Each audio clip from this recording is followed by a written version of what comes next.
Sean bienvenidas y bienvenidos a este conversatorio. Mi nombre es Adrián Alcalá Méndez y soy comisionado del Instituto Nacional de Transparencia, Acceso a la Información y Protección de Datos Personales en México, INAI. Este espacio que hoy nos convoca tiene como objetivo conversar sobre la intervención de comunicaciones privadas, buscando responder cómo realizar un adecuado control democrático. Esto en el marco de la conmemoración internacional de la Open Gov Week edición 2021. Para iniciar, permítanme presentar a las y los panelistas que hoy nos honran con su presencia. En primer lugar, Juan Manuel Casanueva, director de SocialTIC. Nos acompaña también Luis Fernando García, director de Red en Defensa de los Derechos Digitales R3D. También nos acompaña la doctora Josefina Román Vergara, comisionada del INAI. Priscila Ruiz, coordinadora legal de Derechos Digitales de Artículo 19. Y también Leticia Catalina Soto Acosta, secretaria técnica de la Conferencia Nacional de Procuración de Justicia. Bienvenidas y bienvenidos. Gracias a los invitados y a las invitadas por asistir a este panel.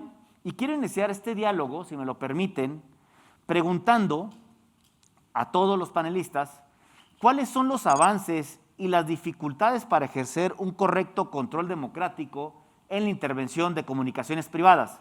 Y si me lo permiten, en el mismo orden en que los presenté, pudiéramos responder estas preguntas.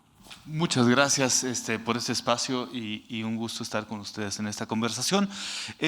Yo creo que hay que plantear, y bajo el contexto en el que estamos conversando, que es la semana del gobierno abierto internacional, que este tema está justamente derivado de una falta de controles democráticos muchas veces en las capacidades que tienen los estados para intervenir legalmente y proporcionadamente en las comunicaciones privadas de la ciudadanía.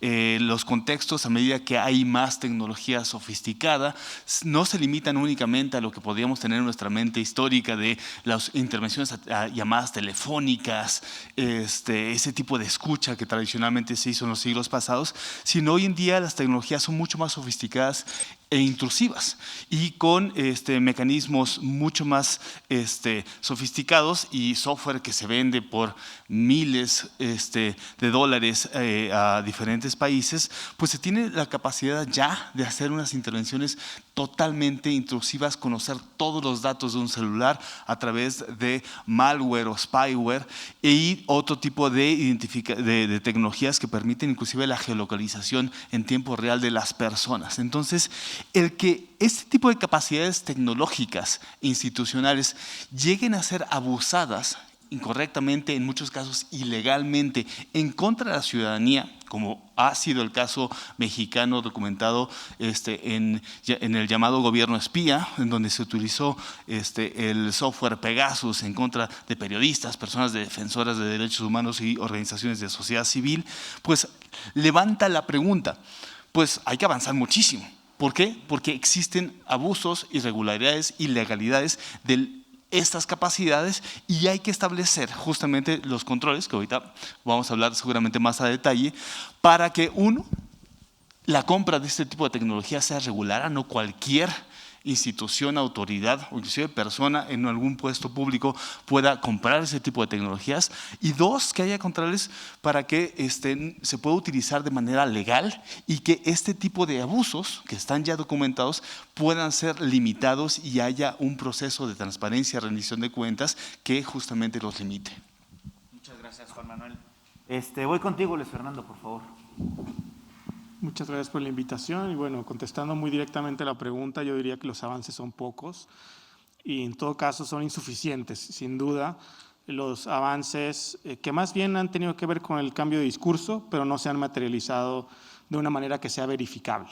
Porque es importante reconocer y entender que el fenómeno de la intervención de comunicaciones privadas implica un ejercicio de poder desde el Estado que para las personas que son afectadas por él, no es algo de lo que estén conscientes. Es decir, las personas que son intervenidas en sus comunicaciones privadas por parte del Estado no saben que lo están haciendo, por lo que les resulta imposible defenderse frente a intervenciones de comunicaciones privadas que sean abusivas, ilegales, digamos, o que no estén conforme a la ley. Por eso es que es tan importante la existencia de controles democráticos que impidan que las medidas de vigilancia como la intervención de comunicaciones privadas sean utilizadas de esa manera abusiva.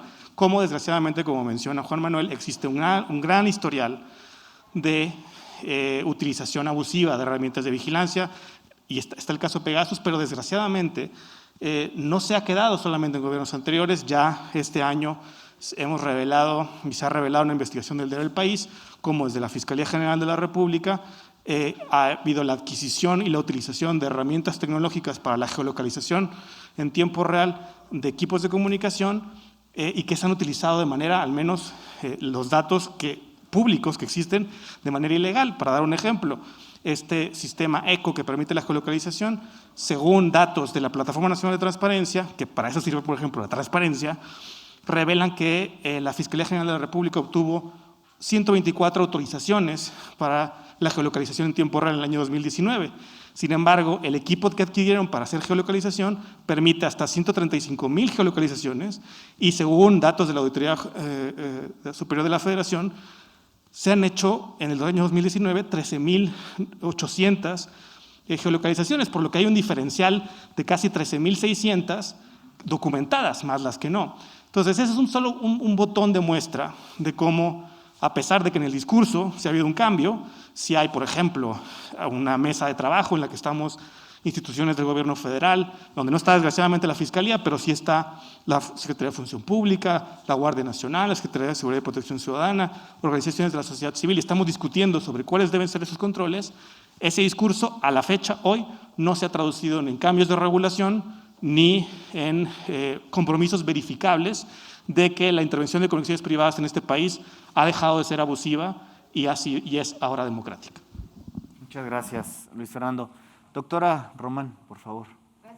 Me parece que en este momento la legislación, que por supuesto es perfectible, pero hoy contamos con una Ley General de Protección de Datos para instituciones públicas en los ámbitos federal, estatal, municipal, y una Ley Federal de Protección de Datos en posesión de particulares. Creo que, por supuesto, hay complejidades, hay dificultades, como bien se ha dicho antes, y yo pondría en primer lugar las excepciones a la regla general. Es un derecho humano, no es absoluto. La propia Constitución establece que, salvo determinadas situaciones, podrá hacerse pública o podrá accederse a datos personales. Entonces, me parece que hay que ser muy acuciosos, hay que revisar estas excepciones a la regla general. Falta actualizar la Ley Federal de Protección de Datos en posesión de particulares, hay que armonizarla también ahora con no solo Convenio 108 Plus, sino también con TEMEC. Entonces, me parece que en tratándose de normatividad, México está robusto en ese sentido, pero sí tenemos dificultades, como se ha dicho, en la aplicación, en la actualización y sobre todo en la percepción de que en México se protegen datos personales. Muchísimas gracias, amiga comisionada Román. Priscila, por favor, tu punto de vista. Sí, claro, con mucho gusto. Muchas gracias por el espacio. Nosotros desde Sociedad Civil hemos visto que el hecho de poder tener un espacio como OGP ha sido fundamental en el sentido de poder expresar y poder visibilizar una agenda pública que es nacional. Hemos aquí planteado todas las organizaciones cuál es el problema que se ha derivado de esta ilegalidad y arbitrariedad sobre las intervenciones de comunicaciones privadas. Durante este espacio que hemos llevado a cabo la sociedad con los actores políticos, hemos visto, sin embargo, una gran actividad por parte de la sociedad civil en el sentido de poder mostrar con evidencia justo y también con un diagnóstico muy detallado sobre cómo se están realizando este tipo de intervenciones sin ningún control judicial y de manera ilegal. Esta evidencia ha sido fundamental para que las propias autoridades puedan tener y puedan tomar, ¿no?, como una problemática que no puede asentar precedentes, sin embargo tiene que resolverse y encontrarse ciertas alternativas para poder solucionarlo. Conforme vamos avanzando, el uso de tecnologías de vigilancia es mucho más preocupante. Muchos de los gobiernos, no solamente en México, sino que en otros lugares, están utilizando esta tecnología de vigilancia masiva sin un control judicial adecuado, sin mecanismos adecuados ni herramientas que pudieran, más bien que no vulneren los derechos humanos. Y con ello, con este espacio hemos visibilizado eso. Sin embargo, sí hemos encontrado varios obstáculos en el sentido de no haber algún tipo de respuesta por parte de actores que fundamentalmente tienen las atribuciones para realizar este tipo de intervenciones. Hemos visto silencios omisos que finalmente no dejan que avancemos en ir formando un mecanismo adecuado en cuanto a ver cuáles son las acciones para ya sea realizar algún tipo de regulación, ver algún tipo de vacío en el cual la normatividad no se ejerce de manera adecuada. Y eso ha traído varias consecuencias en el sentido de que no se puede avanzar, ¿no? Y esto es un tema que es de la agenda pública nacional y que está vigente y que por lo tanto el gobierno actual tiene que tomar, la administración tiene que tomar esto de manera importante, porque no es solamente algo que se está haciendo de manera aislada, sino que todo esto lleva un conjunto y es una transversalidad en diferentes áreas del gobierno, ¿no? Creo que el hecho de poder tener este espacio de discusión y de diálogo también merece que los propios actores gubernamentales tengan esta participación proactiva y este ánimo para poder solucionar este problema. Sabemos que no se cambia una regulación de la noche a la mañana, pero también podemos hacer análisis con base en los diagnósticos que hemos presentado, que es fundamental. Hemos localizado vacíos en cuanto a las adquisiciones, en cuanto al uso, en el mismo desarrollo, que tienen que ser abordados, que es una necesidad eminente que tiene que ser encontrada de una forma rápida y eficiente. Creo que desde sociedad civil hemos esperado mucho tiempo, ha pasado casos como el que mencionaba los colegas sobre Pegasus, pero también hemos encontrado también otras importantes investigaciones donde han visibilizado y se ha visibilizado esta problemática de intervención, y pareciera que no se está o no se quiere abordar, ¿no? O se está abordando desde un silencio. Entonces sí es importante avanzar, ¿no? Justo en el sentido que tenemos este espacio para poder ir analizando. Creo que desde ambas partes y especialmente desde nuestro lado, desde sociedad civil, tenemos esta apertura para poder solucionar, ¿no? Para poder aportar desde nuestros conocimientos, desde nuestras evidencias, desde los expertos. Creo que el hecho de que desde nosotros hayamos puesto un bloque de expertos y expertas internacionales que pudieran hablarle a las autoridades gubernamentales y señalar la importancia, los lineamientos y los principios básicos de cómo llevar este control democrático en la aplicación de este tipo de intervenciones ha sido fundamental, ¿no? Y lo que esperamos es que a través de esto se pueda seguir adelante y avanzando y abrir esta brecha que es fundamental. Muchas gracias, Priscila. Y Leticia, por favor. Gracias. Pues es un placer acompañarlos en esta mesa y me parece fundamental retomar algunos de los aspectos que se han mencionado. El primero de ellos es en esta búsqueda de un control democrático de la intervención de comunicaciones privadas.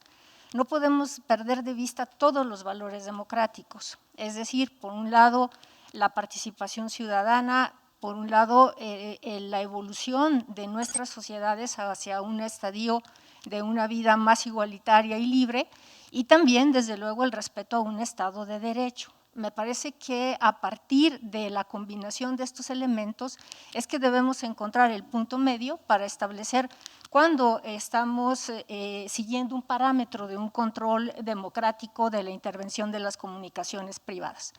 Por supuesto, me tengo que referir a la última parte, que tiene que ver con los valores constitucionales democráticos de la seguridad pública, de la seguridad de las personas y del acceso a la justicia, que es en donde parece que se da este choque, esta convergencia entre diferentes principios o derechos humanos. Y es aquí en donde nuestra Constitución, como lo ha mencionado ya bien la consejera, ha establecido ciertos parámetros. El primero de ellos es la inviolabilidad de las comunicaciones privadas. tenemos un avance jurídico en cuanto a jurisprudencias de la Suprema Corte de Justicia de la Nación limitado, porque la Corte estima que hay violación al derecho de la comunicación o que hay una intervención de una comunicación privada en casos muy específicos. Llamadas telefónicas que son intervenidas por un tercero o acceso a datos que se encuentran en un repositorio digital, realizadas por un tercero de manera ilegal y consciente, que esa es la otra parte, es decir, el sujeto que la realiza, la persona que la realiza, el ente que lo realiza, lo hace de manera consciente para violar el derecho a la privacidad de las personas. Y en este contexto creemos que efectivamente la evolución jurídica, como sucede en muchas sociedades, va detrás de la evolución de las tecnologías, y esa es una parte que estimo que la mesa le asiste la razón. Tendríamos que ver de qué manera se avanza más en esta protección a partir de las nuevas aplicaciones y el avance tecnológico. ¿Cuáles son las excepciones? Decía yo, la ley, la Constitución establece una clarísima excepción para la intervención o para la inviolabilidad de las comunicaciones, y es que se esté investigando un hecho delictivo, que se esté poniendo en peligro la vida, la seguridad de otras personas, que existan víctimas que están corriendo peligro, y en esos casos existe un control democrático constitucional que tiene que ver con la intervención de los jueces para la autorización de toda intervención de comunicación.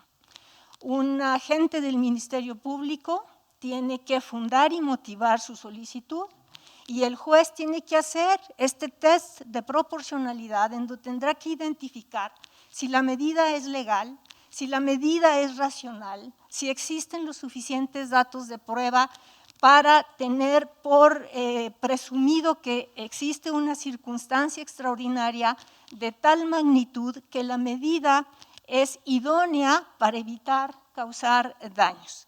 Existen jueces de control exclusivamente señalados o designados para atender estas solicitudes, y sus criterios son muy vastos y públicos. Lo primero que tendría que decir yo es que cualquier autoridad que intervenga, cualquier agente del Ministerio Público en todo el país, y eso ha sido un tema recurrente en la Conferencia Nacional de Procuración de Justicia, a partir incluso de esta acción de inconstitucionalidad, la 10-2014, que para quienes nos ven es una decisión de la Corte, que declara a petición del INAI, entre otros actores, la Comisión de Derechos Humanos también, declara inconstitucional la ubicación en tiempo real de un teléfono. Es decir, hemos ido construyendo este andamiaje jurídico para la protección tanto del derecho humano a la seguridad pública como al debido proceso en el caso de los procedimientos penales, y desde luego al derecho humano a la libertad de comunicaciones. Yo terminaría diciendo que todo lo que se realiza, cualquier intervención, geolocalización que se realiza sin autorización judicial, es ilegal. Punto, no hay de otra, es ilegal. Y si nosotros vemos en las noticias que se presentan comunicaciones de diversos tipos que no están autorizadas por un juez, son ilegales y por lo tanto no pueden formar parte de un proceso penal ni pueden generar evidencia o dato de prueba en un proceso penal. Son ilegales. Muchas gracias, Leticia. Pues sin duda enriquecedoras estas visiones y opiniones de nuestras panelistas y nuestros panelistas. Y ahora, para continuar con esta riqueza, me gustaría iniciar con Priscila con esta pregunta. Con base en tus experiencias o en sus experiencias, sobre todo en el ámbito internacional, ¿cuáles son las mejores prácticas que regulan y transparentan el proceso de adquisición y el uso de material para intervención de comunicaciones? Sí, creo que es una muy importante pregunta en el sentido de saber y conocer cuál ha sido el proceso de los países que también tienen este tipo de problemáticas. Creo que cada país en su contexto, en su cultura, en su antecedente como histórico y político y social, se basa en un proceso diferente. Pero lo importante de aquí es la cuestión de que se ha creado conciencia en el sentido de poder proteger y ser, bueno, más bien proteger la parte de derechos humanos, que es algo, un mecanismo esencial, ¿no? Creo que la parte sustancial de esto es la protección de derechos humanos. Ese es, sin duda alguna, uno de los objetivos primordiales que todo gobierno debe tener, ¿no? Porque se han adherido a tratados internacionales en materia de derechos humanos, por los compromisos, también por las recomendaciones, pero también por aquellas sentencias y sentencias jurisprudenciales que han asentado las diversas cortes, no solamente en Europa, sino el interamericano, el africano. Entonces, México no es el primer país y ni tampoco la Unión, ni tampoco España u otros países, sino que cada uno de ellos adaptando conforme a sus necesidades, y por ello es importante. Pero creo que aquí el pilar importante es justo los derechos humanos, pero también con base en una democracia sólida. Y esa democracia sólida implica poder tener que todas las partes que están involucradas tengan una voz, tengan un espacio y también puedan interactuar y decir qué cosas no les parece y qué cosas estarían bien encaminar, ¿no? Otro de los pilares fundamentales es la transparencia, que eso es algo que siempre hemos puesto como uno de los puntos primordiales, y no solamente en México, sino que en muchos otros países. ¿Por qué? La transparencia en sí es parte de este pilar democrático, y justo el hecho de poder conocer cómo se lleva a cabo las adquisiciones, cómo se utiliza la tecnología de vigilancia, en qué casos, por cuáles actores gubernamentales, es importante justo y es además sano, ¿no?, para una democracia conocer cómo se está llevando a cabo eso, ¿no? Y también cuestionarnos como ciudadanos por qué se está realizando eso, en qué medida se está realizando, y también si hay un objetivo de haber realizado esa adquisición, ¿no? Si no conocemos, es como si conociéramos nuestro propio cuerpo, ¿no? Nosotros tenemos que conocer cómo funciona, qué organismo tenemos, si nos sentimos mal acá, ¿por qué será? Es lo mismo en un Estado democrático. También tiene que haber esa transparencia, esa rendición de cuentas, porque también le estamos nutriendo, ¿no? Esta nutrición que se ejerce a través de un ejercicio presupuestario. Es importante saber en dónde se está yendo el dinero y por qué se está yendo ahí y cuáles serían los resultados. Sobre todo, saber cuál es el impacto que está causando este tipo de herramientas o mecanismos que están dando lugar a que se compre y se haga uso de tecnologías de vigilancia, ¿no? Y también esto se ha retomado en el sentido de muchos países poder concretizar mecanismos claros y coherentes, pero sobre todo también homologarlos con la normatividad vigente. O sea, no podemos estar creando mucho más normas, ¿no?, o engrosando más los códigos o las leyes, sino que también tenemos que utilizar aquellos mecanismos que están ahí y simplemente irlos adecuando a lo que en este momento estamos viviendo. O sea, una de los ejercicios que ha hecho el Reino Unido ha sido convocar a muchos de los actores a ver cuál es el marco normativo, cuáles son los vacíos que se han presentado y que se presentan en la actualidad, y poder converger y también poder ir construyendo a base de esos vacíos qué es lo importante y qué es lo necesario, ¿no? Con estos pilares que he compartido. Y otra de las cosas es que se dé ese espacio también de diálogo, ¿no?, que es lo más importante. Creo que hay muchas voces disidentes, pero que también aportan, y que es otro de los pilares justo para ir construyendo este Estado democrático y este Estado sano y además transparente que tiene que haber, ¿no? Entonces, independientemente podemos tomar referencia de otros países, muchas otras cosas que han realizado, pero es importante como analizarlo desde nuestra perspectiva, desde lo que estamos viendo como contexto actual, y también ver desde estos antecedentes, no olvidarnos de los antecedentes, ¿no?, que es importante, porque los antecedentes no solamente se construyeron ahorita, sino vienen de un pasado en el cual México ha estado en pues en crisis políticas, en crisis sociales, ¿no? Que se ha utilizado de manera indiscriminada este tipo de tecnologías y se continúa haciendo. Entonces, aquí la pregunta es de qué manera y qué es lo que queremos abordar y cómo queremos solucionarlo, ¿no? Tomemos sí referencia, pero no copiemos, ¿no? O sea, tratemos de ser innovadores en encontrar estas soluciones y alternativas para abordar este problema público. Muchas gracias, Priscila. Luis Fernando. Me gustaría abonar a esta pregunta que creo que es central y puede también conectar con cosas que se han dicho anteriormente.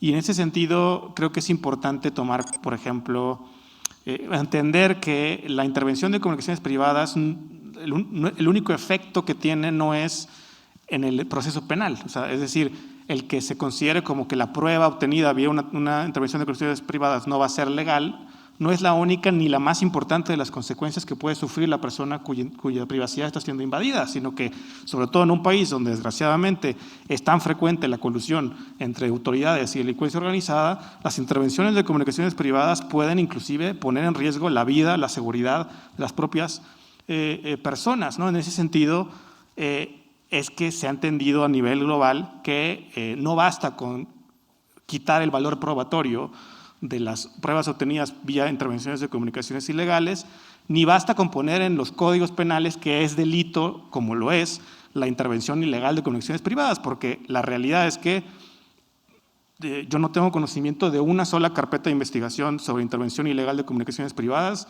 que haya existido un ejercicio de acción penal o que ese ejercicio de acción penal haya terminado en una sentencia condenatoria. Entonces, no basta con decir que algo es ilegal si no hay manera de detectarlo y de poder remediarlo y evitar que caiga en la impunidad. Por eso es que tiene que haber una serie de medidas orientadas a impedir y a permitir que los usos ilegales de la intervención de comunicaciones privadas puedan ser primero detectados y segundo, pueda haber unas consecuencias jurídicas a partir de ello. Y para dar un ejemplo, creo que el caso Pegasus es muy paradigmático de las ausencias y de las necesidades en la regulación sobre intervención de comunicaciones privadas y creo que el INAI ha sido testigo de esas dificultades porque el INAI inició un procedimiento de verificación respecto del uso de la antigua PGR de este malware de espionaje Pegasus y por mucho tiempo la PGR le dijo al INAI que lo había contratado en 2014, pero no había contratos sucesivos, ¿no? Fue hasta que llegó la nueva fiscalía que dijo, no, sí hay nuevos contratos y aquí están los nuevos contratos. Es decir, es fácil para una autoridad decir mentiras, ¿no? Como la antigua PGR le dijo al INAI, le dijo, no, lo contratamos en 2014, pero no renovamos esa contratación.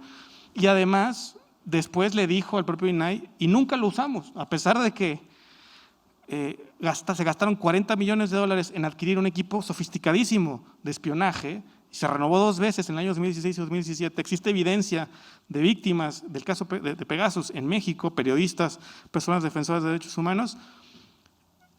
Una autoridad se atreve a decir, y nunca lo usamos. ¿Y cómo verificamos si es cierto o falso que no lo usamos o no lo usamos?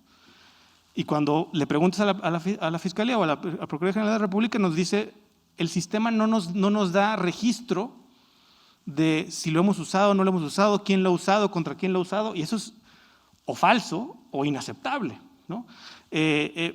Entonces, ¿por dónde pasan las experiencias internacionales de cómo evitar esto? ¿Cómo evitar que se adquieran equipos y es limitando y generando controles sobre quién puede comercializar este tipo de equipos, quién puede comprar este tipo de equipos? Registros sobre qué personas están involucradas en la contratación y en la operación de los sistemas de vigilancia. En el uso, no nada más el tema de control judicial, sino también medidas de transparencia, supervisión independiente, el derecho de notificación que existe en varios países, en donde las personas que son intervenidas en sus comunicaciones, en algún momento, casi siempre, no en el momento en que está siendo intervenido, pero posteriormente se te avisa y se te notifica, como parte de una investigación, tus comunicaciones fueron intervenidas y tú puedes ya tener conocimiento de eso y si consideras legítimo o ilegítimo esa invasión a la privacidad, puedes acudir a las instancias jurídicas. Lo que se tiene que evitar es que no haya posibilidad de hacer un escrutinio sobre la utilización de estas herramientas. Nadie está diciendo que no existan estas herramientas ni que no las pueda legítimamente utilizar el Estado, pero que haya controles para asegurarnos y para que las personas que lo utilizan, las autoridades que lo utilizan, tengan certeza de que se va a saber que las usaron, contra quién las usaron, y va a haber un escrutinio por una autoridad independiente, judicial, no judicial, y por la propia persona afectada respecto de si esa intervención es legal o ilegal, porque si nada más decimos tiene que ser fundada y motivada, pues sí, pero ¿quién va a revisar la fundamentación y motivación? Y digamos, previamente, estas reglas que tenemos hoy de intervención de comunicaciones privadas se crearon en un mundo en donde la intervención de comunicaciones privadas típicamente necesitaba la cooperación de las empresas de telecomunicaciones, pero el avance tecnológico ha hecho eso casi la excepción. Las fiscalías y las autoridades de seguridad federal que tienen facultades de intervención de comunicaciones adquieren equipo para hacer intervenciones, geolocalizaciones de manera directa sin la cooperación de las empresas de telecomunicaciones, por lo que hay mayores riesgos de que ante mucho poder y la posibilidad de usarlo sin rendirle cuentas a nadie, pues ese poder termine siendo abusado. Entonces, sí miremos a ver lo que ya existe, lo que ya se ha dicho y que funciona en muchos países, y atrevámonos en este país, además con las evidencias que tenemos de historial de abuso, a dar el paso, no para impedir que la actuación de la autoridad, por supuesto que no, en un país con los problemas de seguridad que tenemos no es la intención de nadie. Sin embargo, también por los problemas de seguridad y de colusión frecuente entre delincuencia y autoridades, es importante asegurarnos de que el poder que le damos al Estado tenga los controles democráticos para impedir que sea utilizado justamente en contra de los intereses que motivan la autorización de este tipo de medidas. Muchas gracias, Fernando. Doctora Román, ¿un comentario? Sí, muchas gracias. Bueno, ¿qué experiencias tenemos en México de mejores prácticas? Yo solamente me parece que podría señalar que la Ley General de Protección de Datos Personales en posesión de sujetos obligados, es decir, instituciones públicas, contamos con un apartado especial. El título sexto, el capítulo segundo, establece justamente las bases de datos en posesión de instancias de seguridad, procuración y administración de justicia. Expresamente señala que la obtención y tratamiento de datos personales está limitada a aquellos supuestos y categorías de datos que resulten necesarios y proporcionales para el ejercicio de las funciones en materia de seguridad nacional, seguridad pública o para la prevención o persecución de los delitos. Pero en el ámbito federal, en el ámbito internacional, a mí me gustaría señalar algunos aspectos que me parece son relevantes, por ejemplo, de la OCDE. En OCDE, en diciembre del año pasado, el Comité de Política de Economía Digital de la OCDE emitió una declaración y no lo voy a leer, simplemente quiero destacar algunos de los aspectos importantes. 7 vertientes principales. Hay que buscar, este grupo redactor habla acerca de bases legales sobre las cuales los gobiernos pueden obligar el acceso a datos personales en posesión del sector privado, los requisitos de que el acceso cumpla los fines legítimos y se lleve a cabo de manera necesaria y proporcionada. Necesaria y proporcionada. Tenemos principios de proporcionalidad, de finalidad, de licitud. Entonces, bueno, habrá que hacer énfasis en ellos. Y algo muy importante que ya se ha dicho, transparencia.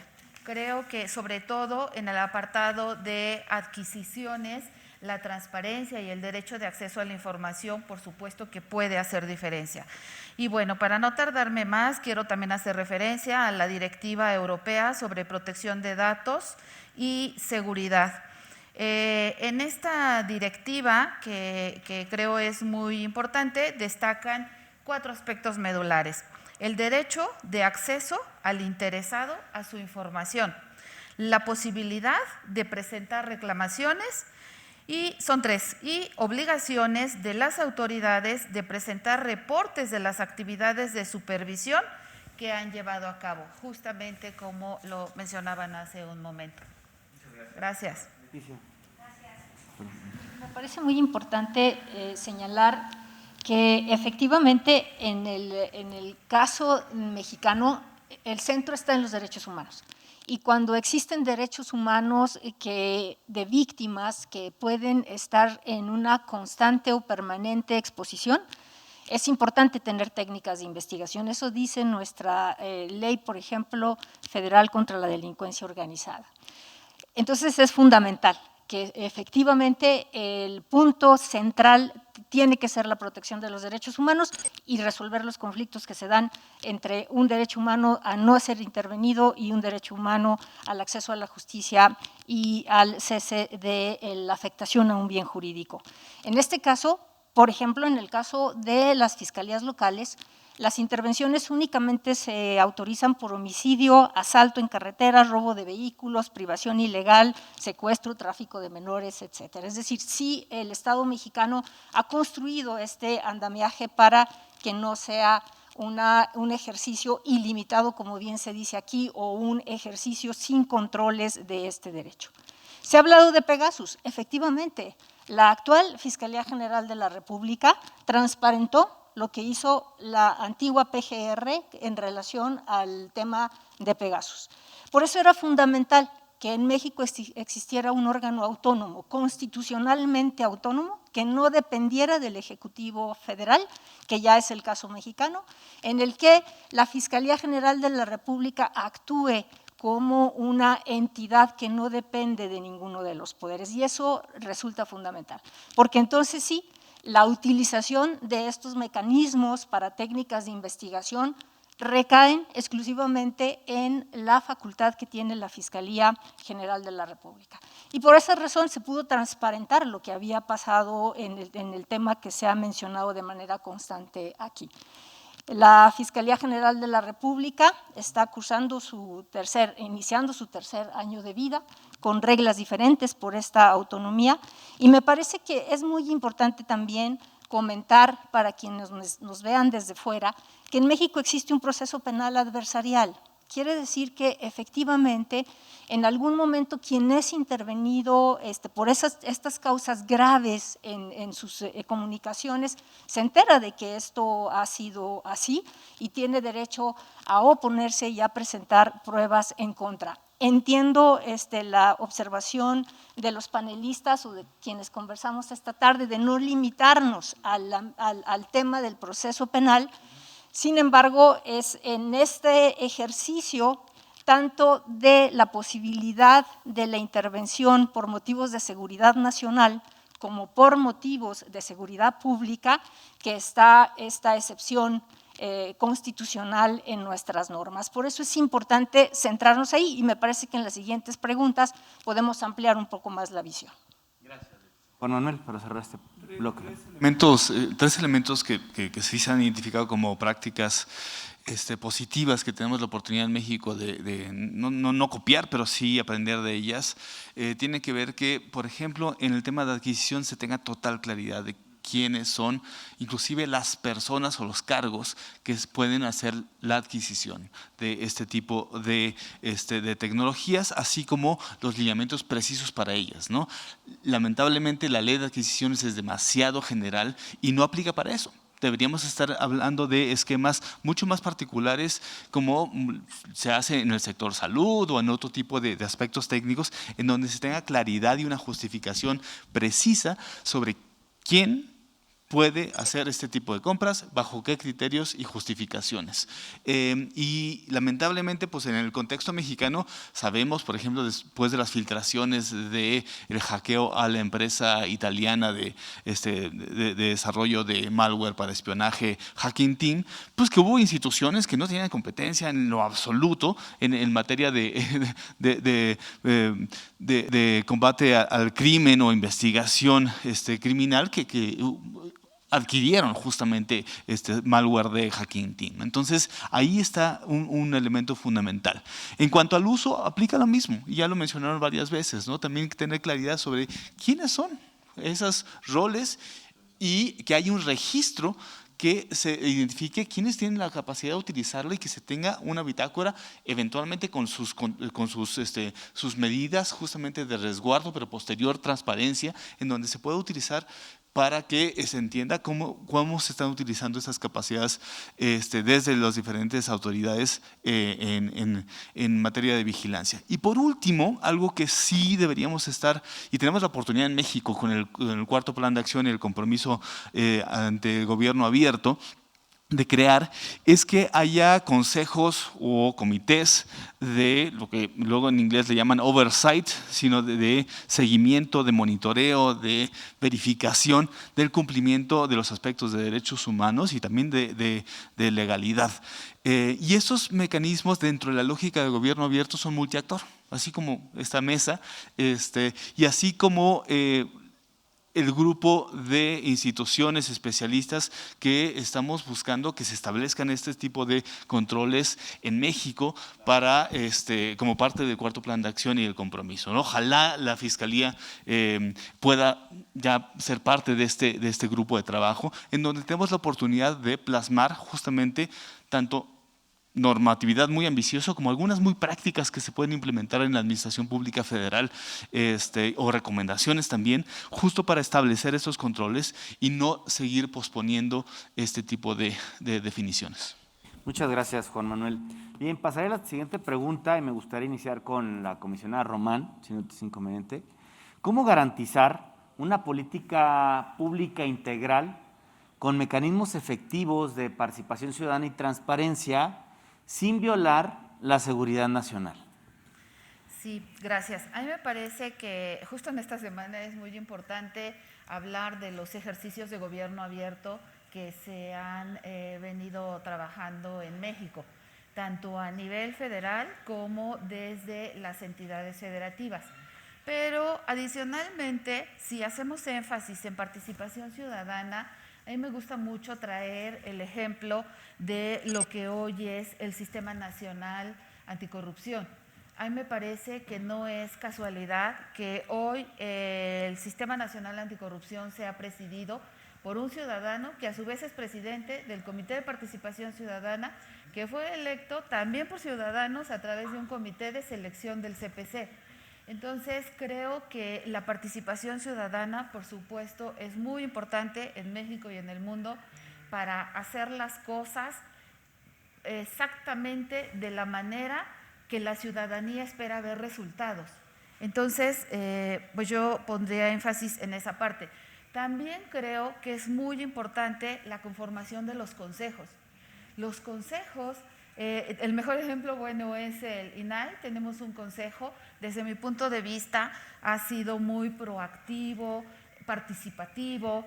El último ejemplo, bueno, decidimos hace no mucho presentar una acción de inconstitucionalidad por un registro, reforma a la Ley de Telecomunicaciones y Radiodifusión, pero también el Consejo de Participación Ciudadana hizo una opinión, también estuvo inmerso en el tema. Entonces, pues yo le apostaría, insisto, a ejercicios de gobierno abierto, a ejercicios como lo es el Sistema Nacional Anticorrupción, que además está replicado en cada una de las entidades federativas, y si me apuran, hay también sistemas municipales anticorrupción en donde el papel de la ciudadanía es medular, y adicionalmente los consejos de instituciones y sistemas importantes en México. Muchas gracias, doctor. ¿Alguien más? ¿Usted? Sí, por favor, Leticia. A mí me parece que es muy importante, a partir de esta pregunta, señalar que una parte de la vigilancia, digamos, a la que estamos sometidos los ciudadanos, sin duda alguna puede tener una fuente estatal, pero no es la única. Es decir, en realidad estamos conscientes de quién nos vigila, quién tiene acceso a nuestros datos personales, quién puede ver lo que tenemos en nuestros teléfonos celulares. Estos mecanismos para intervención y para adquisición de información se venden en el mercado negro. Entonces, este tema me parece que resulta fundamental porque efectivamente la intención es cómo transparentamos la adquisición de estos equipos. Y la última parte es la fundamental, sin violentar la seguridad nacional. Es decir, ¿cómo no le dices o cómo el que está enfrente, el que está tratando de cometer delitos en contra de la población, no tiene acceso a saber qué equipo estás utilizando tú? Y por lo tanto, encontrar el antídoto para que no puedas utilizar la información para el fin legítimo, que es la persecución del delito o el sostenimiento de la paz pública. Ese tema me parece que es medular Y me parece que es una pregunta fundamental que tendríamos que construir una respuesta democrática con los participantes en estos esquemas de participación ciudadana, porque tampoco podemos ignorar la otra parte de la vigilancia, que no está a cargo del Estado. Y que cuando nosotros vemos los equipos que tienen los enemigos de la paz pública, pues podemos advertir que tienen acceso a información, pues casi diría de todos nosotros, y a veces hasta con mayor precisión que pudiera tener algún equipo que estuviera siendo utilizado para los servicios de la seguridad o de la persecución del delito. Muchas gracias, Leti. Sí, por favor. Brevemente, creo me siento obligado a hablar sobre ese tema porque creo que somos los principales solicitantes de información en la materia de vigilancia. Y bueno, gracias al INAI por el trabajo que hace, porque les damos mucho trabajo en ese sentido. Y creo que es súper importante el tema de la vigilancia y quería traer a colación un informe reciente de la Comisión Interamericana de Derechos Humanos justamente sobre el balance entre información, acceso a la información y seguridad nacional, en donde se reconoce que la información sobre la vigilancia estatal, sobre la vigilancia de comunicaciones, es información respecto de la cual existe una presunción de ser de interés público. Y pasa por algo que mencionaba anteriormente. El hecho de que las facultades de vigilancia implican un poder amplio para el Estado y por su naturaleza, que es principalmente secreta, encubierta, existe un escrutinio limitado o a veces inexistente de esas medidas, es importante dotar de mecanismos de transparencia y es legítima la discusión de, bueno, ¿y hasta dónde y hasta qué? ¿No? Por ejemplo, ya tenemos en México una buena práctica que es obligaciones de transparencia proactiva y que las autoridades tienen que emitir cada 3 meses en la Plataforma Nacional de Transparencia. Desgraciadamente, como un informe que hemos publicado sobre transparencia y vigilancia, hay incumplimientos fuertes por parte de las autoridades, retrasos, información incompleta, de manera bastante generalizada, sin que se hayan interpuesto sanciones por esos incumplimientos, por ejemplo. Y en el tema de contrataciones, por ejemplo, nosotros pedimos un montón, litigamos un montón sobre eso. Creo que es importante y es entendible, digamos, limitar o entender que no puedes revelar todo sobre la operación de un sistema de vigilancia. Sin embargo, creo que sí es importante, tiene que haber una discusión sobre que sí debemos saber. Y creo que es importante diferenciar entre de lo que es capaz un sistema de vigilancia a cómo opera el sistema. Yo puedo saber cómo funciona un AK-47, pero si me lo apuntas y me disparas, no puedo resistirlo de cualquier manera, aún sabiendo cómo funciona, ¿no? Por ejemplo, en el caso de Pegasus, las especificaciones técnicas se conocen desde hace mucho tiempo y eso no fue obstáculo para que fueran utilizadas por parte de las autoridades en ese sentido. Es decir, es distinto saber de qué es capaz el sistema a cómo puedo yo resistirlo. Y creo que si se tiene que decidir, es más importante decidir por abrir esa información para que la sociedad pueda hacer un escrutinio y un debate público sobre si esas medidas son pertinentes o no, sobre todo en la medida que se van sofisticando, porque hasta cierto punto tuvimos suerte de detectar en México los casos de abuso de Pegasus, porque ya se conoce hoy que la operación, por ejemplo, de ese sistema es silenciosa absolutamente. No hay manera de tú saber si está siendo infectado y va a ser cada vez más difícil detectar la operación de este tipo de sistemas, por lo que tiene que ver estos mecanismos robustos. Insisto, en un caso muy práctico, yo creo que la sociedad tiene derecho a saber qué información es capaz de recolectar el Estado y eso no impide que el sistema funcione, ¿no? Digamos, a menos de que le llevaras el argumento a un absurdo diciendo, no, es que la delincuencia va a dejar de usar teléfonos, ¿no?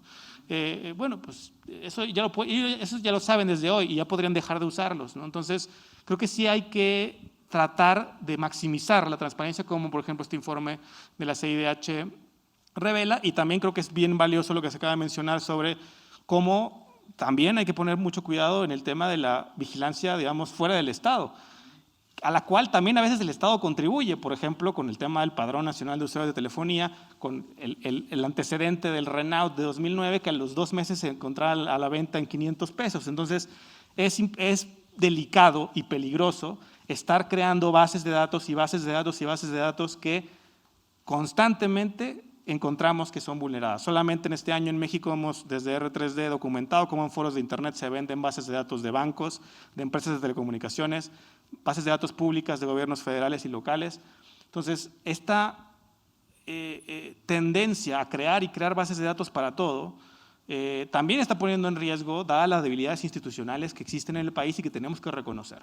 Pero sin duda creo que también hay que fortalecer la legislación de protección de datos en materia de particulares y justamente también limitar mucho más la comercialización de estos equipos, porque también hay toda una industria que se beneficia de esta opacidad que existe. Digamos, estamos en la paradoja en donde en México va a ser más difícil comprar un teléfono móvil que vender y comprar un mecanismo de vigilancia sofisticado, ¿no? Ahí no te van a pedir los datos biométricos como para comprar un teléfono móvil. Y eso es paradójico y ejemplo de que hay mucho por hacer en esta materia. Claro, has comentado, Luis Fernando, un tema que es justo la siguiente pregunta, es decir, si en México la ciudadanía cuenta con suficiente información sobre intervención en telecomunicaciones, ya Luis Fernando dio su opinión desde R3D, de la asociación que representa. ¿Alguien más que gustaría? Por favor, Juan Manuel.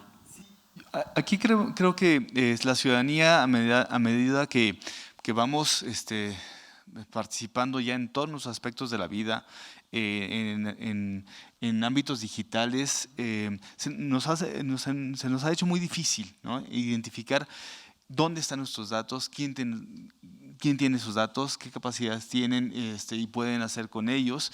Y hace falta mucha sensibilización y educación para justamente hacer que la ciudadanía demande más fuertemente su privacidad.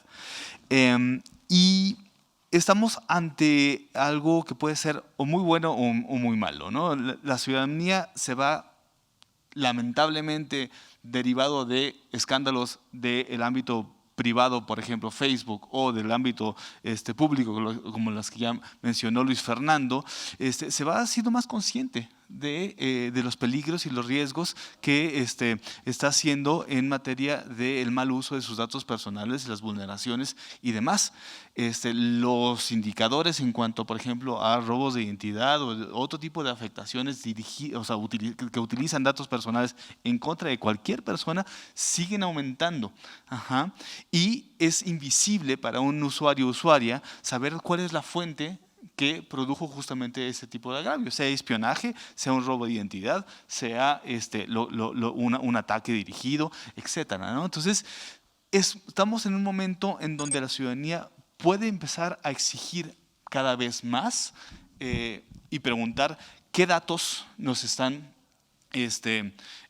pidiendo o qué datos nos están espiando, bajo qué criterios se puede o no se pueden compartir con los demás y para qué fines, y qué elementos tengo yo como persona, como ciudadano, para poder justamente demandar que si hay algún tipo de abuso se busque justicia, ¿no? Pero lo no tan positivo o el riesgo en el que estamos es la trivialización entonces de este mito de que, pues como ya Google o Facebook tienen tanta información de nosotros, pues ya que todo el mundo lo tenga, ¿no? Y hago una alusión particular a una declaración del presidente en donde dice, bueno, pues sí, si los bancos tienen sus datos biométricos, pues es lo mismo que lo tomen también las telefónicas y que lo maneje el IFT. O que, pues, que cualquier institución pública pueda hacerte espionaje, ¿no? Esa trivialización de la privacidad tan íntima de la persona, que va más allá de nuestros datos personales básicos, sino estamos hablando de nuestra vida entera, que si le metemos ya capas de análisis, podemos saber no solamente comportamientos individuales, sino también segmentarizados y masivos de la sociedad, puede ser extremadamente peligroso. Y si le damos la responsabilidad al usuario final, estaremos omitiendo nuestra responsabilidad para cuidar justamente a la población desde las instituciones, porque no todos y todas vamos a poder tener el mismo nivel de conciencia y también capacidades para defender nuestra privacidad desde nuestro teléfono o desde cualquier trámite o servicio que estemos utilizando que tenga que ver con algún ambiente digital.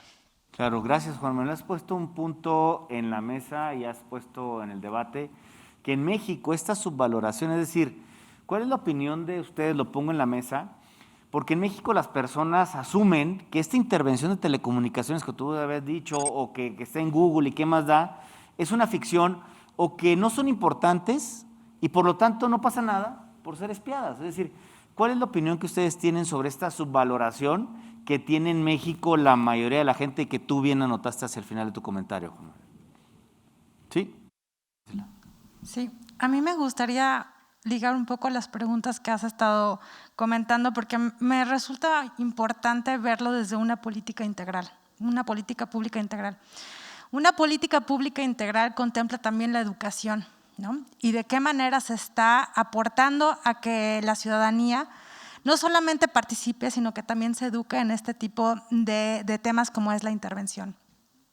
Y en este mismo sentido también tenemos la cuestión que ya habíamos mencionado mucho, la cuestión de transparencia, ¿no? Y esta parte de máxima divulgación que tiene que tener el Estado en cuanto a lo que hemos dicho, ¿no? En cuanto a la adquisición, al uso, el desarrollo de la tecnología para vigilancia.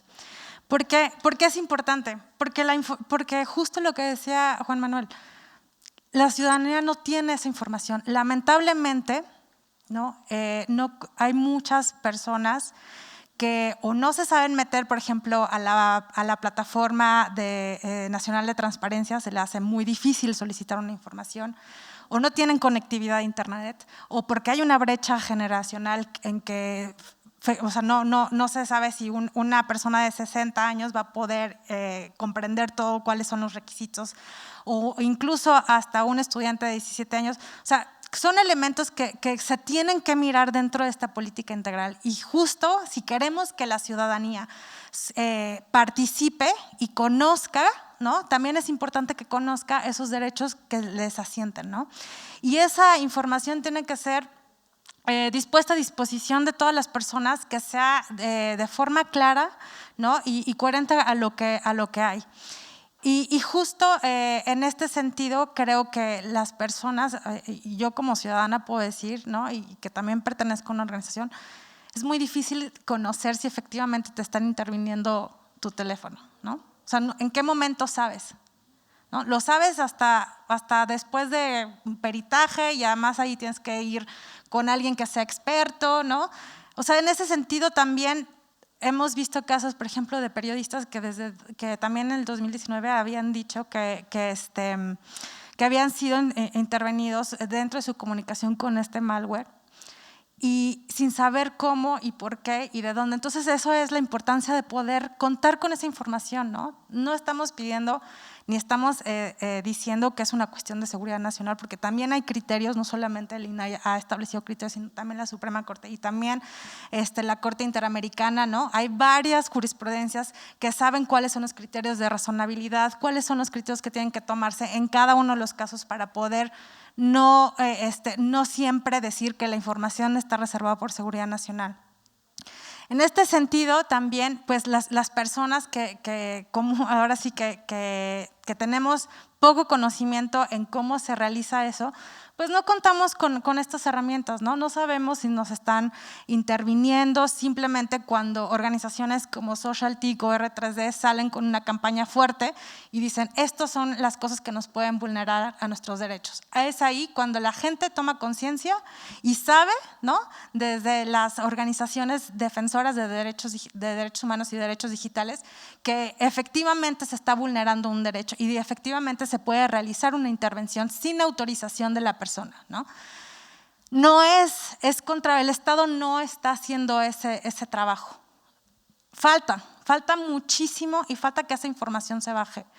Y falta que esa información llegue también a las personas más recónditas, ¿no? Incluso a comunidades, porque ni siquiera cuentan con esa información. Entonces, eso también es parte de esta política pública integral. O sea, tiene que integrar todos los elementos, todos los enfoques, todas las perspectivas para que pueda funcionar y pueda ser un aporte para solucionar un problema que es latente y que sigue, y que si no se soluciona va a traer un desgaste para toda la ciudadanía, ¿no?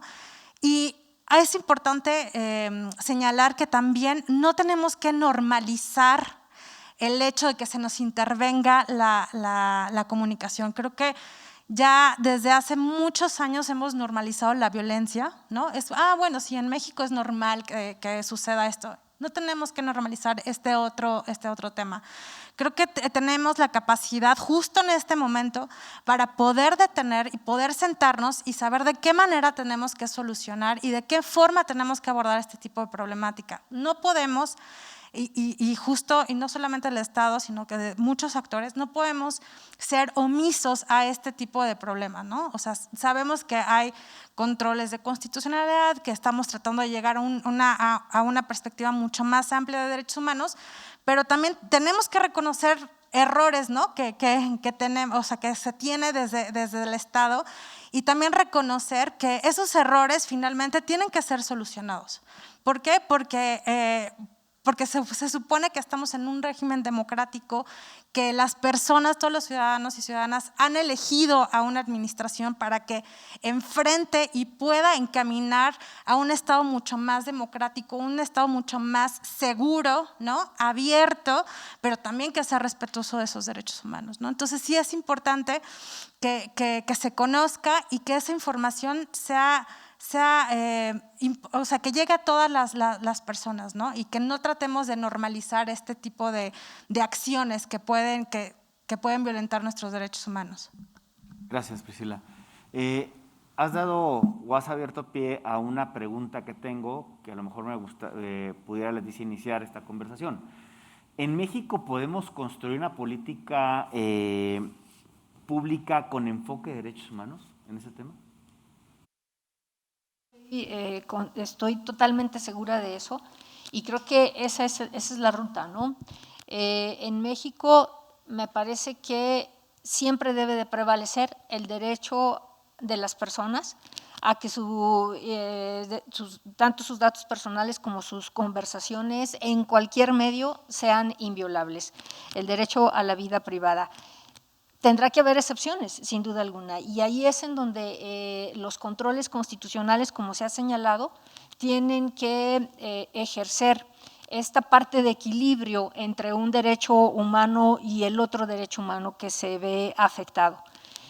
Creo que estoy convencida de que se puede crear una política bajo la perspectiva de derechos humanos, pero no puede ser una política bajo una perspectiva ideal de derechos humanos. Es decir, en México tenemos índices de delincuencia que todos nosotros conocemos, sabemos cuáles son las formas de operación de los grupos de la delincuencia organizada en términos de los niveles de acceso a tecnología que tienen, y conocemos también cuál es la forma en cómo actúan en contra de las personas.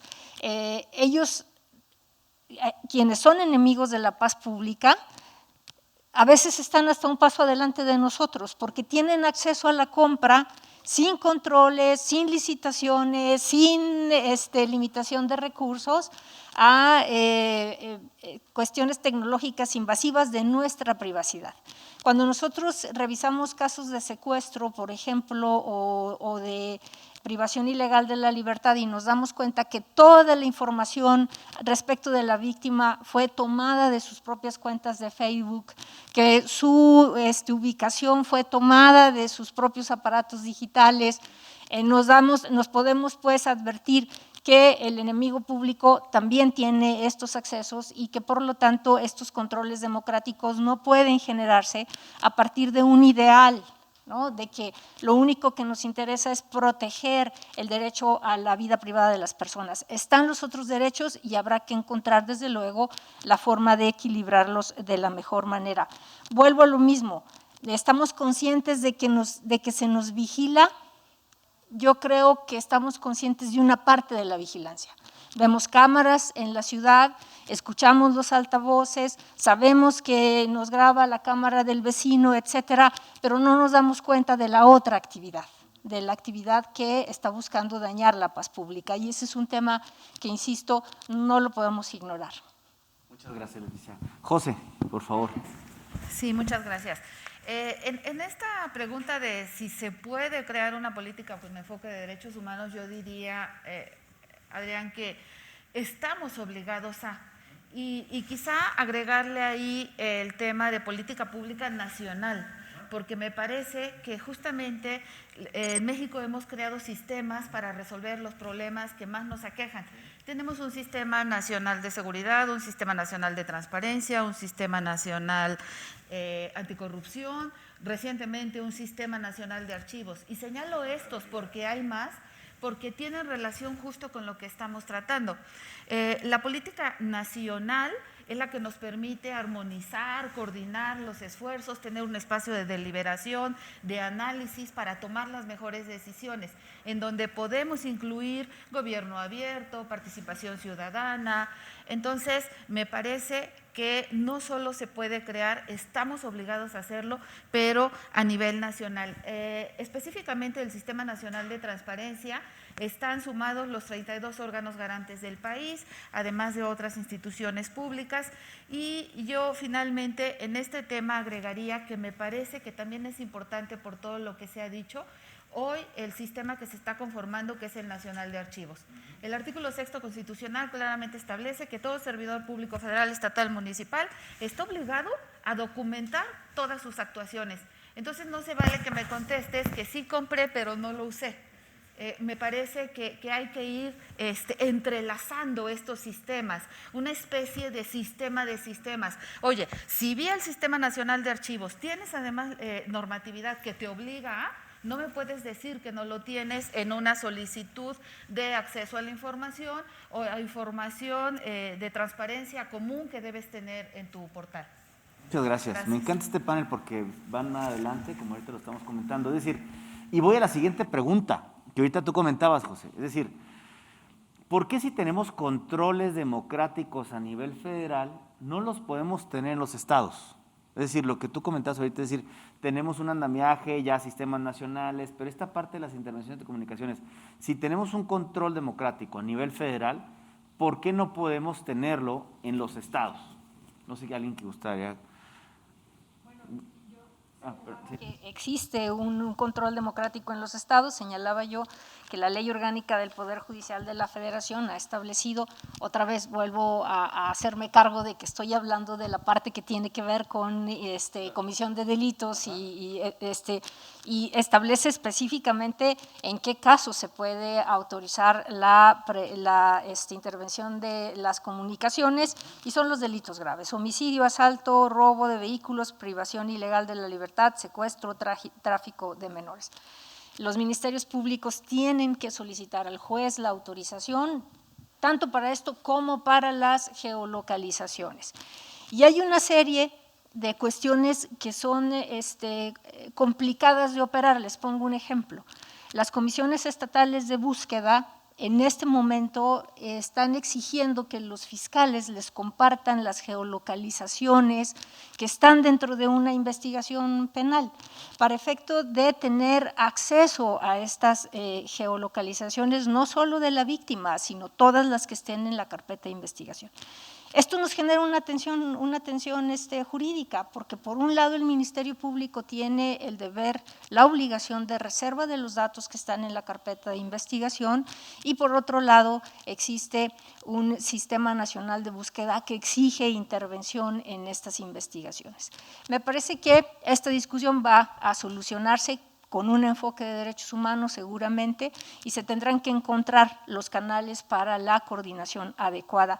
Pero son los temas que en materia penal se ventilan todos los días con las fiscalías y procuradurías del país, y que a partir de estas disposiciones de carácter constitucional y de carácter legal federal, y a partir de la existencia del Código Nacional de Procedimientos Penales, que sí establece un procedimiento preciso en su artículo 351 y siguientes respecto de cómo debe de hacerse esta intervención, existe.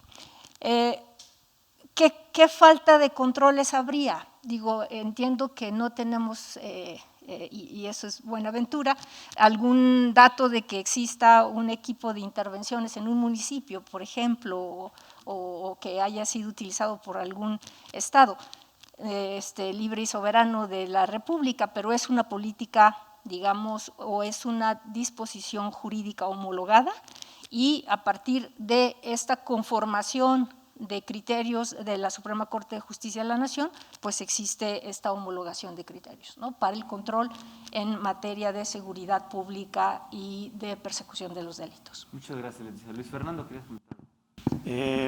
Sí, solo coincidir en que, digamos, yo no creo que sea tan complicado, al menos normativamente, porque tenemos un Código Nacional de Procedimientos Penales que si lo modificas, pues le aplica a todas las fiscalías estatales también.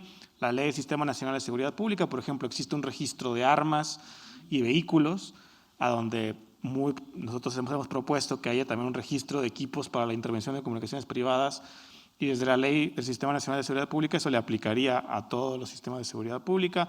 Hay que entender también que desde la Constitución pues la aplica a todo el mundo, y desde la Constitución se limita a quienes pueden hacer esas intervenciones de comunicaciones, y las únicas autoridades locales que pueden hacerlo son las fiscalías. En ese sentido, digamos, normativamente no es tanto el problema, y el tema de las adquisiciones sí, también hay posibilidad de emitir regulación en donde digamos, este tipo de equipos tengan que pasar por un control federal antes de poder ser adquiridos por una autoridad local. El problema no es tanto eso, el problema es que es la proliferación de la adquisición y uso de equipos ilegalmente, como mencionaba Juan Manuel, las evidencias de cómo oficinas de gobernadores, secretarías de seguridad locales, hasta empresas paraestatales adquirieron tecnología para la intervención de comunicaciones, y creo que de alguna manera por eso es la importancia de generar estos esquemas de control desde las normas que pueden fácilmente propagarse hacia las autoridades locales, de manera que se mitiguen estos efectos. Y solamente para comentar algo sobre las preguntas anteriores rápidamente, sí creo que también es importante coincidir con el hecho de que no solamente es posible, sino que es urgente una política con enfoque de derechos humanos para la regulación de la vigilancia de comunicaciones, y entendiendo también que no podemos volver a caer. En este país a los ciudadanos se nos ha pedido por muchos años que renunciemos a nuestros derechos humanos por el interés de la seguridad. Y una y otra vez, desgraciadamente, las autoridades han traicionado esa confianza que se les ha dado, y constantemente, no es un caso aislado. Frecuentemente vemos las noticias, abrimos un periódico y vemos policías que secuestran, ministerios públicos que estaban coludidos con llamadas de extorsión, etcétera. No nos pueden pedir confianzas ciegas. Tiene que haber manera de verificar. Hay una frase de una serie que me gusta mucho, que es Chernobyl, en donde alguien le dice, confía pero verifica, ¿no? Y hoy la regulación y la práctica no nos da la posibilidad de verificar que la confianza que nos pide la autoridad se materializa. Y por eso es que es importante estas controles que se han propuesto, que existen en muchas partes del mundo. Tampoco es inventarse la rueda, son cosas que ya existen en países democráticos y que en México tenemos que tener. Es más, hay más razones por las cuales aquí tenemos que tenerla, por el historial de colusión desafortunada entre autoridades de seguridad y la delincuencia organizada. Es más importante establecer esos controles, no menos importante. Es decir, no podemos usar la situación de seguridad del país para intentar justificar la reducción de los controles democráticos. Es al contrario, la debilidad institucional y la colusión frecuente nos obliga a establecerlos.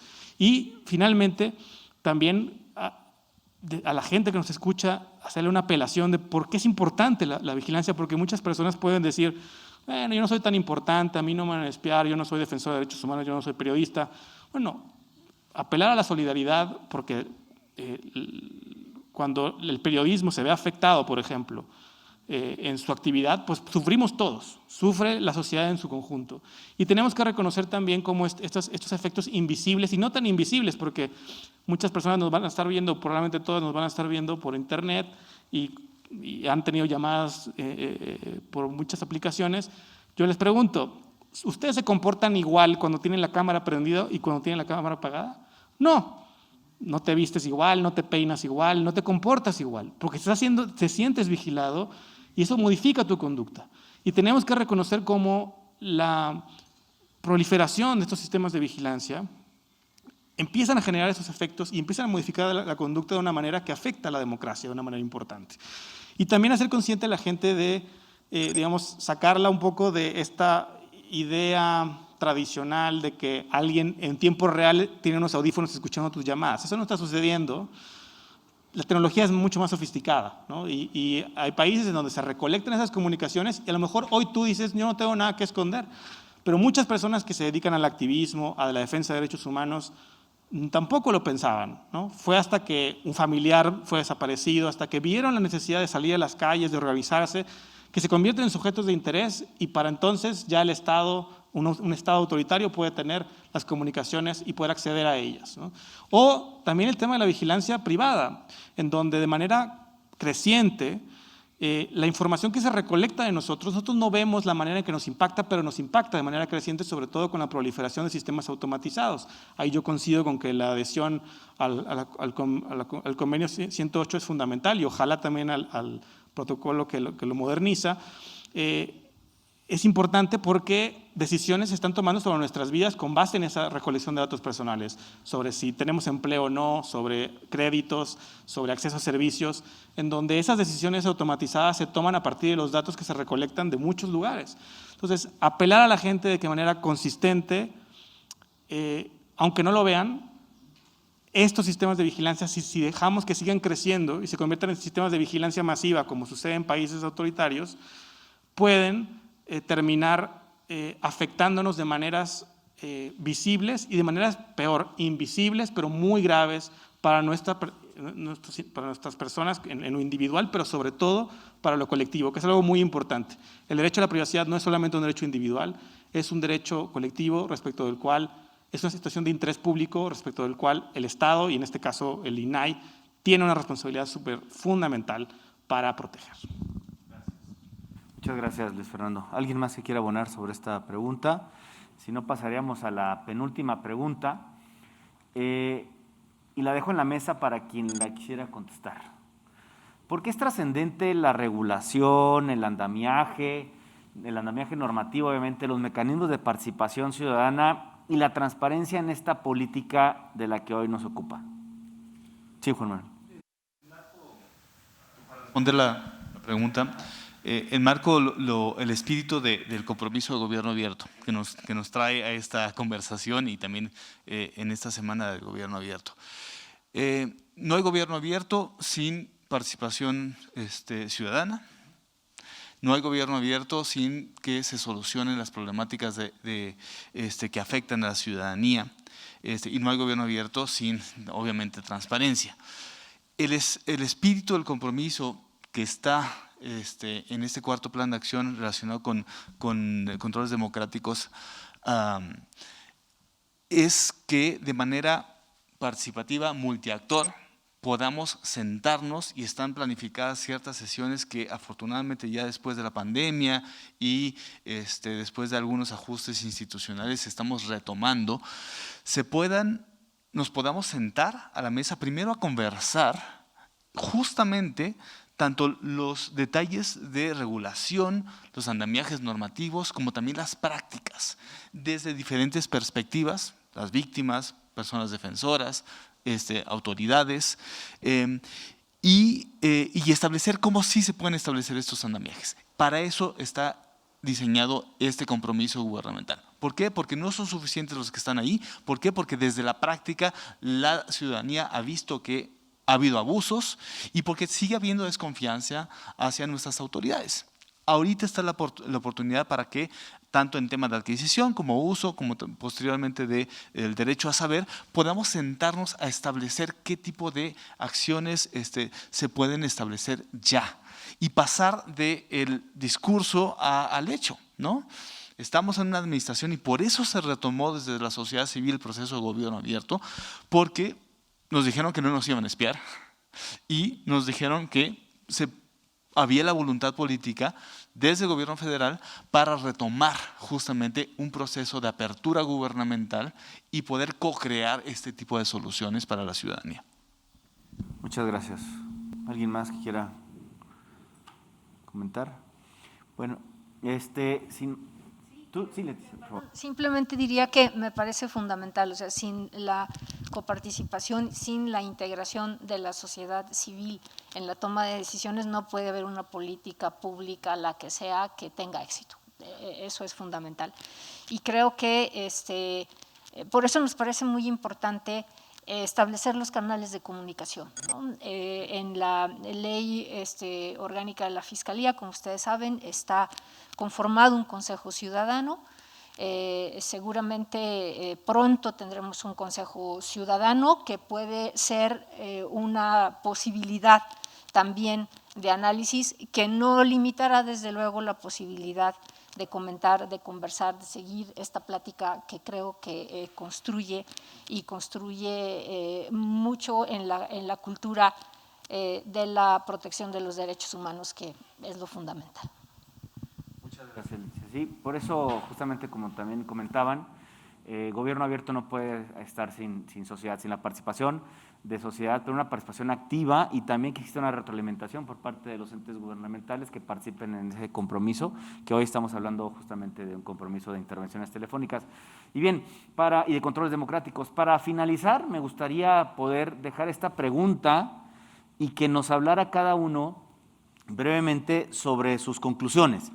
¿Se van a acabar las intervenciones? ¿Se va a limitar el espionaje? Me gustaría empezar contigo, José, si no tienes inconveniente, por favor. Sí, y conclusión, por favor. Aquí estoy, gracias. Yo creo que después de todo esto y escuchar a compañeros panelistas, creo que todos tenemos áreas de oportunidad y todos tenemos una tarea fundamental desde el servicio público y desde sociedad civil. Hemos hablado de derechos humanos, el derecho a la privacidad, la protección de datos personales es un derecho humano y no es absoluto. Entonces, creo que lo que debe de ocurrir es reglamentarse perfectamente, documentarse perfectamente, ser transparentes en todo este proceso y también que cada uno de nosotros hagamos, por supuesto, lo que nos corresponde. Esa también es, creo que va a ser medular. Yo decía hace rato, bueno, el INAI, en el caso del registro de personas con teléfono móvil, hicimos acción de inconstitucionalidad. Bueno, ya se acordó, habrá que presentarla, ¿no? En el caso de Pegasus, hicimos también vista al OIC de la Fiscalía, presentamos la denuncia formal a la Fiscalía y también dimos vista a la Auditoría Superior de la Federación. Me parece que hoy la ciudadanía ya tiene mucho más conciencia de la importancia que tiene el derecho a la privacidad y la protección de los datos personales. 3 ejemplos nada más. WhatsApp, cuando cambiaron las reglas, todo mundo empezamos a preguntar, a investigar, a analizar, por lo menos, a debatir el tema. Lo mismo ocurrió ahora con la reforma a la Ley General de Telecomunicaciones y Radiodifusión, pero también esta pandemia creo que, si acaso es una de las grandes ventajas que nos ha traído, empezamos a mirar la protección de los datos personales y el derecho a la privacidad diferente. Empezamos a mirar que es un derecho humano, que nos puede generar discriminación, violencia, que el manejo de las redes sociales debe de ser cuidadoso, responsable, inteligente. Y bueno, creo que empezamos también a tener conciencia de que si hay espionaje, afecta nuestra vida y afecta nuestros derechos humanos. Entonces, creo que todos tenemos tarea que hacer. Muchas gracias, José. Priscila, por favor. Sí, claro. Me gusta mucho la reflexión de la comisionada, justo retomando la última parte del impacto diferenciado que pueden tener las intervenciones, ¿no? Y este impacto diferenciado se ve y se normaliza ya después cuando uno en vida ve que ya no es seguro salir a la calle, ve que ya no es seguro incluso estar en el teléfono, ¿no? O incluso ha pasado a periodistas y defensores de derechos humanos o defensores que se han autocensurado. Entonces, ese impacto diferenciado ha sido inminente, ¿no? Esa es como la otra cara que no se ve, ¿no?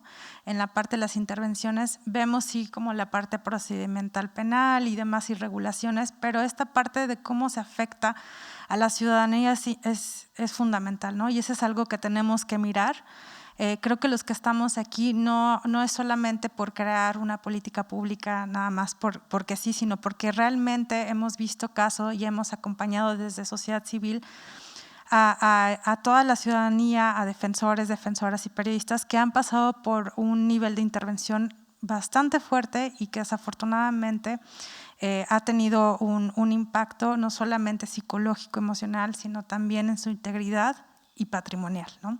Entonces, esa es como la otra parte de la moneda que tenemos que ver. Y aquí más bien es importante retomar si también debemos de acabar no solamente con las intervenciones, sino las adquisiciones de tecnología masiva de vigilancia masiva, perdón, que también están saliendo al espacio cívico, ¿no? O sea, hemos visto cómo las cámaras, la videovigilancia ha sido otro de los mecanismos utilizados justo para poder inhibir el ejercicio de la libertad de expresión y el derecho a la protesta y la reunión pacífica, ¿no? Entonces, este tipo de herramientas o mecanismos que se está utilizando desafortunadamente pues ha hecho que se criminaliza la propia protesta, ¿no? En exigencia sabemos que es un derecho que finalmente se nos concede como un derecho humano y que cuando se nos está coartando este tipo de derecho, pues no podemos ejercer otros más. Entonces, veamos desde un enfoque y desde una perspectiva mucho más amplia, ¿no? Cómo este tipo de intervenciones está afectando a la sociedad, pero o sea, desde una esfera global, social, pero también desde esta esfera individual, ¿no? Que es importante mirar esta otra parte, ¿no? Por eso justo hemos siempre exhortado a las autoridades que de cierta manera cesen, ¿no? Este tipo de intervenciones que se ha realizado no en un marco constitucional, sino de una forma mucho más arbitraria, a gente que se dedica a denunciar, a investigar algún tipo de acto de corrupción, incluso a denunciar violaciones graves de derechos humanos que se han realizado en otros estados, ¿no? Y que finalmente utilizan las intervenciones como un medio de amenaza e intimidación hacia el ejercicio periodístico y también a defensores y defensoras de derechos humanos, ¿no? Entonces sí es importante ver todas estas complejidades en este tema, pero también en esta misma complejidad existen soluciones, existen partes que estamos interesadas en poder abonar a la solución de esta problemática y que justo lo que había dicho anteriormente, ¿no? Creo que existe esta posibilidad de dialogar y que justo el Estado pueda ser un actor fundamental para poder pues sí, erradicar este tipo de intervenciones que hemos evidenciado y que hemos mostrado a la sociedad, ¿no? Muchas gracias, Priscila. Leticia, por favor. Bueno, pues yo concluiría preguntando, ¿no? ¿Quién espía a quién? Y cómo debemos de encontrar el equilibrio entre una función de otorgar niveles de seguridad pública y por lo tanto atender asuntos que tienen que ver con la investigación y la persecución de los delitos, desde luego su prevención. Y sin embargo entiendo que esto implica, como sucede siempre en las sociedades construidas, la cesión de derechos a cambio de obtener estos resultados. Entiendo el cuestionamiento de si hemos sido efectivos como Estado mexicano para responder a esta cesión de derechos y yo creo que ese es el punto focal. ¿Cómo vamos a exigir que esto pueda tener resultados efectivos? Y en ese sentido entiendo y comparto la opinión de los panelistas, de las panelistas, de que tenemos que entrar a la discusión de cuáles son los controles necesarios que sin violentar el ejercicio de la función de protección puedan ser compatibles con el ejercicio de los derechos humanos. Y finalmente diría, el espionaje debe de ser inaceptable. Sin embargo, lo sufrimos todos los días, ¿no? A través de los múltiples mecanismos que se han mencionado, pero legal, constitucionalmente y yo diría éticamente el espionaje debe de por lo menos señalarse como una práctica que no debe de suceder. Las intervenciones con otro carácter son otra cosa. Muchas gracias, Leticia, por tu intervención, por tu conclusión. Luis Fernando, por favor. Gracias. Pues sí, concluiría haciendo un llamado a atreverse y no tenerle miedo a hacer una reforma integral desde una perspectiva de derechos humanos que establezca los controles democráticos necesarios a la vigilancia, porque es absolutamente posible hacerlo sin no solamente no afectar la capacidad y la eficacia de las autoridades de seguridad y procuración de justicia, sino incluso incrementarla, porque hoy la impunidad y la falta de regulación adecuada de las intervenciones de comunicaciones privadas que han sido utilizadas de manera abusiva en el país son un obstáculo, inclusive, por ejemplo, para si México quiere acceder al procedimiento de adecuación con Europa, para la adhesión al Convenio de Budapest,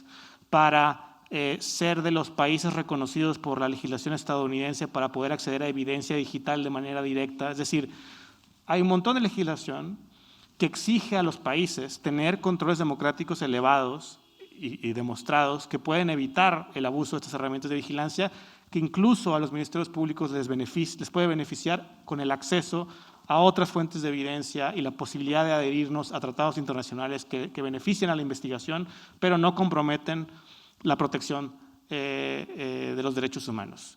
Y como sociedad también es urgente, porque no tenemos ni siquiera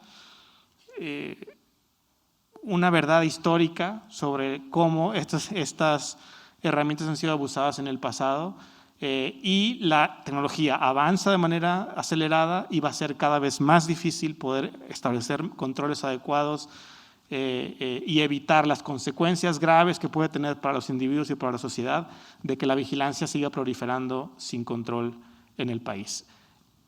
En la construcción de esa política pública integral basada en los derechos humanos, que insisto, no afecta la eficacia de las autoridades de seguridad, sino que hasta les ayuda, y sí satisface la deuda histórica que tiene este país en materia de protección a la privacidad frente al abuso de las herramientas de vigilancia desde el Estado. En esa construcción cuentan con la sociedad civil, con una